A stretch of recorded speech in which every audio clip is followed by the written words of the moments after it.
Mr. Carpentier, thank you for the interview. Very nice Pleasure. location we have here. I would like to ask you a few questions about the destinations in Africa.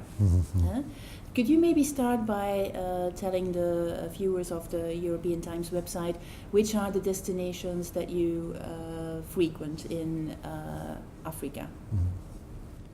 Brussels Airlines, as you know, is indeed has a specialist carrier to Africa, and we've since the startup of the airline we have been very active in Africa. One could say that for the moment we are at 21 destinations, which is quite a bit. Starting only 10 years ago when we started out with 14 destinations, we now moved to 21. So there's a development which is quite encouraging. We have mainly, let's say, number of destinations. We have West African destinations, and that's also where the most recent developments have been taken place. One could say that between Dakar and Abidjan, we fly to almost every capital city along the coast. But we have recently added to that, and that was last year, 4 new destinations. Some of them are also inland. Ouagadougou is one of them. Bamako is the most recent one. And Cotonou and Lomé were also the most recent new destinations. Accra is also a destination that we started to fly last year, which makes that the number of destinations in West Africa really developed and almost increased by more than 50% in 1 year time. We do fly to the north of Africa, to Morocco, where we have Agadir and Marrakesh as the 2 destinations, which we fly together in cooperation with Club Med. So these have a more touristical objective. Central Africa, of course, I think it's obvious that we fly daily to Kinshasa, and that is one of our main destinations. But we are also long history there. Long history, of course, but still developing. So it's an encouraging market. Cameroon also is a market to which we pay quite some attention with 2 destinations: the capital Yaoundé and the economic center Douala. And finally, in Angola, we also serve now twice a week Luanda, and Angola is known for its development with double-digit growth figures. So obviously it's a market that is of close interest to us. We should not forget East Africa, where also there we have quite some history.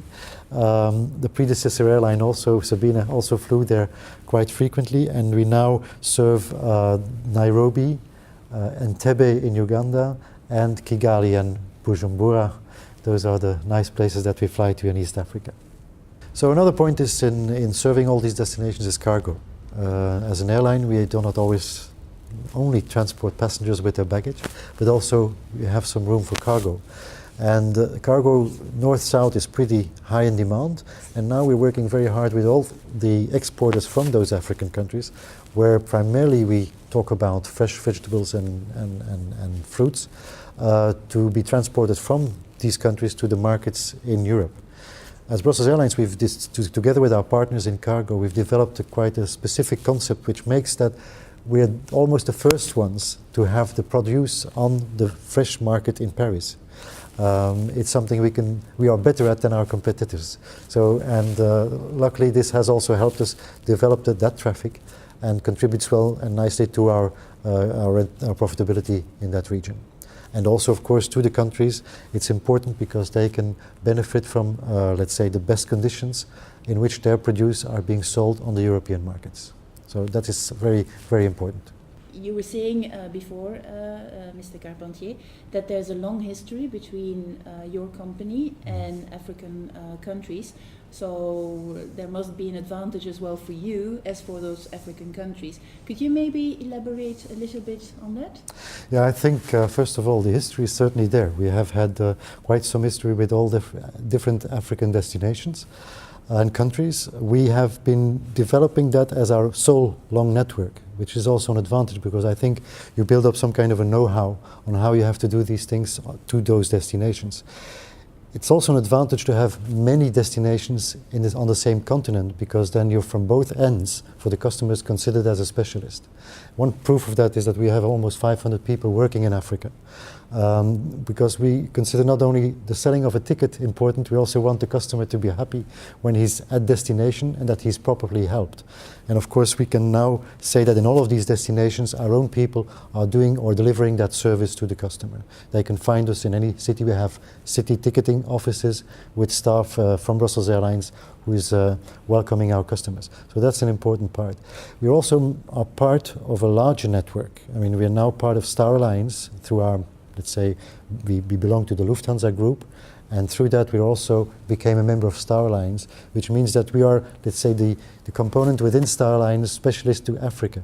So we can also get from these colleague carriers, if you like, or partner carriers, we can also help them in channeling the passengers through to Africa in a more, let's say, within Star Alliance and within the same carrier. They don't have to pick and choose. They know that within Star Alliance there is a solution for Africa.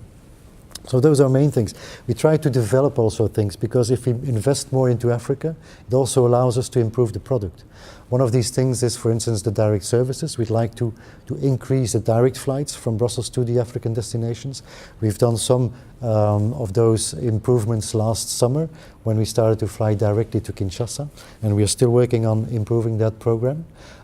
We can say that now at least 3/4 of our destinations somehow have a possibility for a direct flight, being it one direction or the other directions. So it's a constant growth which allows us on the same continent to improve our product as well. Half a year ago, done a report on Sierra Leone, which was presented for their 50th anniversary. Sierra Leone is one of your destinations. What could you tell us about your cooperation with Sierra Leone? Well, Sierra Leone was one of the first destinations also that Brussels Airlines started to fly when it's launched that program on Africa. So it meant that we really believed in that country as a destination. Obviously, last year with the 50th, or this year it was rather, this year's 50th anniversary reminded us that this country is developing well, and we have felt that. We have felt that in the traffic, and we feel that there is quite a potential in Sierra Leone that is, we're still not at the end of the development, I would say. In the country, I think the 50th anniversary probably put the country nicely in the spotlight, because we can see that in various industrial sectors, and primarily in the mining industry, there are really important developments. So we have seen a growth of traffic to and from Sierra Leone with that respect. And that, of course, is something that starts to generate traffic for other reasons than just industrial reasons. If the country goes well, if there's a development, if the mining industry is doing well and is active, obviously that gives a chance to many other people to benefit from that and also to travel. So we can only try to help achieving that by flying there and continuing to fly there. So this year was quite an interesting development for Freetown. So we hope that it goes in that trend for the next few years. But anyway, we're very happy to serve Freetown, and we also hope that we can develop there maybe the number of frequencies in the short future. Okay, with investors you probably will, and also they, as you probably know, they called Sierra Leone the Nice of Africa before, and they did have a lot of tourism, so there should be some good potential. Yes, absolutely. We know that they have the most beautiful beaches in the world, and the scenery is magnificent. For myself, I had the pleasure of being there and visiting them with some tourist organizations at the time. And it's true that we should not forget Sierra Leone was a very, very demanded destination, also by French tourists, by the way, at the time. Yes. And this has a bit died down. I think once now the industry gets back on its feet and the mining industry will attract also more attention, obviously the country will benefit from that also on a touristical basis.